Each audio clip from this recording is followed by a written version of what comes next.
words. And now it's my great pleasure to introduce Rebecca Grice. I guess it says here that she's the reason I find myself here as your Master of Ceremony.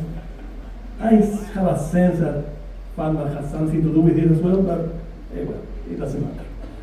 So, Rebecca is the Executive Director of the Pasteur Network and a driving force behind our global mission.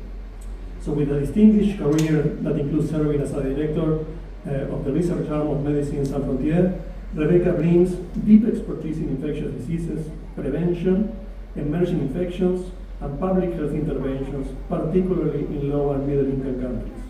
She's also passionately committed to mentoring and supporting underrepresented populations in scientific research, guiding the next generation of health innovators.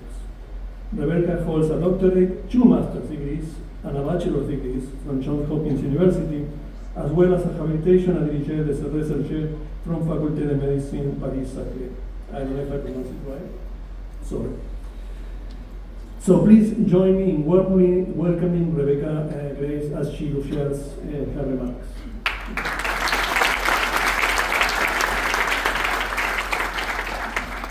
So first of all, thank you, Jose.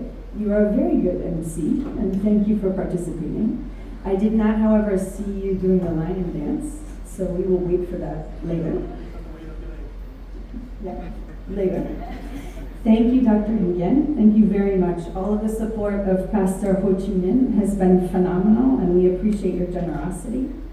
To Yasmin and to Mario, I'll thank you both more clearly at the end of what I have to say.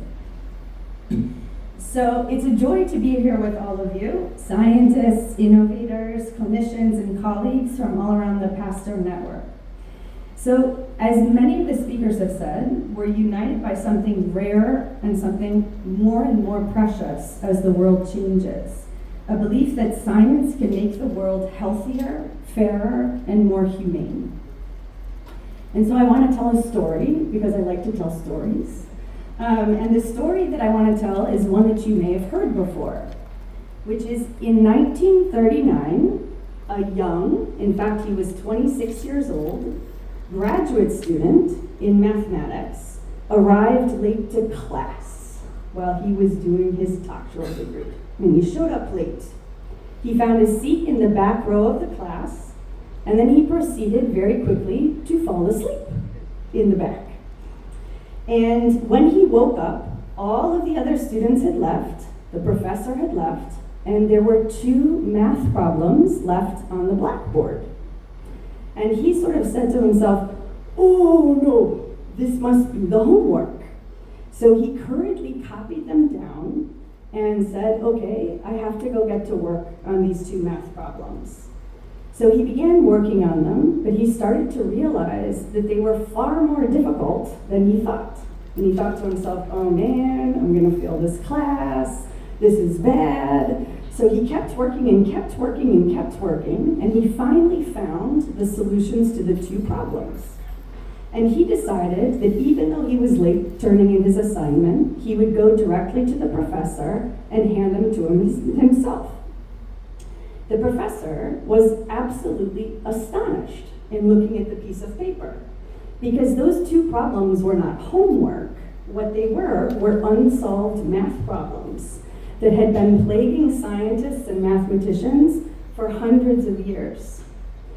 And so why is this story important? Well, the student, his name is George Danzig, he went on to publish his solutions, and he became the father of what's called linear programming. And linear programming still is used in fields like economics, in computer science, and in public health logistics. So what's important here is that it reminds us that discovery often begins where certainty ends. Danzig solved these impossible problems because no one told him that they were impossible. He approached the unknown not with fear, but with curiosity and persistence. So too often in science, we inherit the boundaries that other people have drawn for us. We hear what can't be done, the question is too ambitious, the data is messy, the solution's too far away, you'll never be able to do it, it's too much for you, you shouldn't work on that, you can't.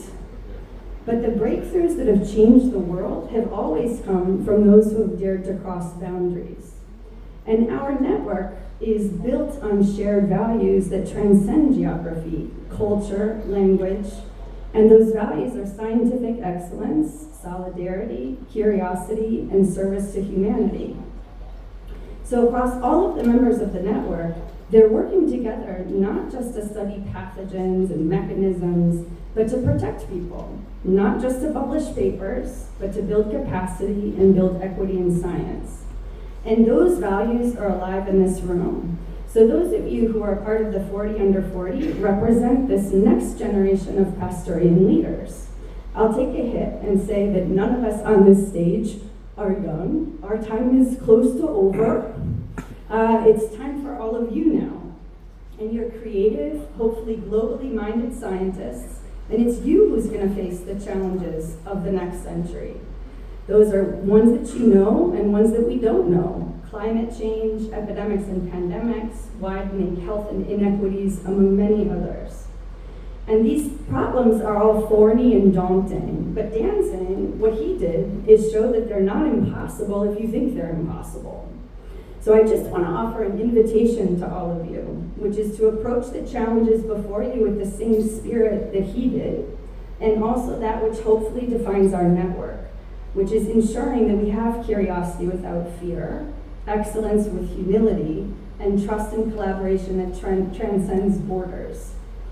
These boundaries between the possible and the impossible are often just a line drawn by convention or habit, and science can cross it.